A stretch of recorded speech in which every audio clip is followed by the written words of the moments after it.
তাতেও জ্বর হয়েছে 3 দিন হয়ে গেল, আমি প্রথম দিন থেকেই অ্যান্টিবায়োটিক দিয়ে দিয়েছি, কিন্তু এখনও জ্বর ছাড়লো না।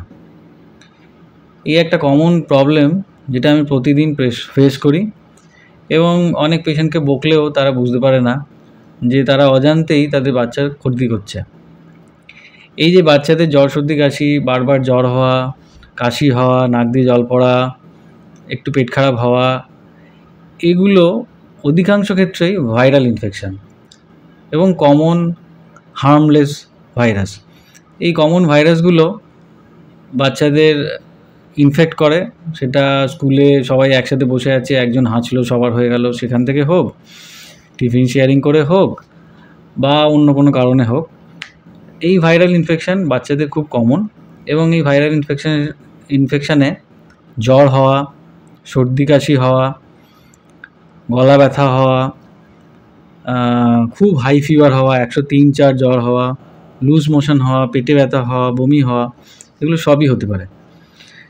এই ভাইরাল ইনফেকশানে যেটা দরকার সেটা হচ্ছে ভালো করে জল খাওয়া, প্যারাসিটামল খাওয়া, বমি পায়খানা হলে তার একটু ওষুধ, যেমন ওআরএস এবং বমির ওষুধ হয়তো একটু লাগে অনেক সময়, এগুলো দেওয়া। যেহেতু ভাইরাল ইনফেকশান, অ্যান্টিবায়োটিক মানে যেগুলো ব্যাকটেরিয়া মারে এমন একটা ওষুধ, অ্যান্টিবায়োটিক্স ইউজুয়ালি শুধু ব্যাকটেরিয়াকে মারে, ভাইরাসে এগেনস্ট তার কোনো কাজই নেই। তো আপনি একটা ওষুধ দিচ্ছেন যার কোনো ভাইরাল ইনফেকশানে রোলই নেই, কাজই নেই, একটা এক্সট্রা ওষুধ ফালতু আপনার বাচ্চাকে খাওয়াচ্ছেন, যেটা লাভ তো কিছু দিচ্ছে না, উল্টে আমাদের শরীরে কিছু বন্ধু ব্যাকটেরিয়া থাকে যেগুলো আমাদের অনেক কাজে লাগে, খাবার হজম করা থেকে শুরু করে খারাপ ব্যাকটেরিয়া থেকে বাঁচানোর কাজ করে সেই গুড ব্যাকটেরিয়াগুলো। আপনি অজান্তেই সেই গুড ব্যাকটেরিয়াগুলোকে মারছেন ওই অ্যান্টিবায়োটিক খাইয়ে।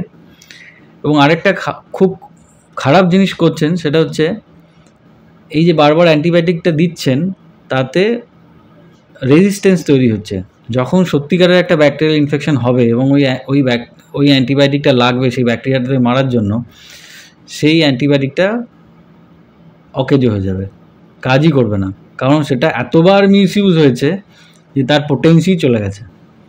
তো অতএব সাধারণ সর্দি কাশি জ্বরে, সে জ্বর 104 হোক 103 হোক, ধৈর্য ধরতে হবে।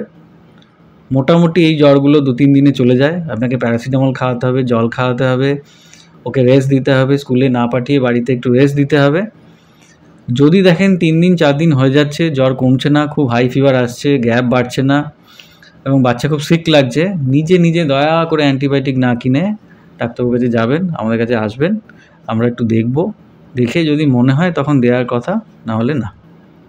Thank you.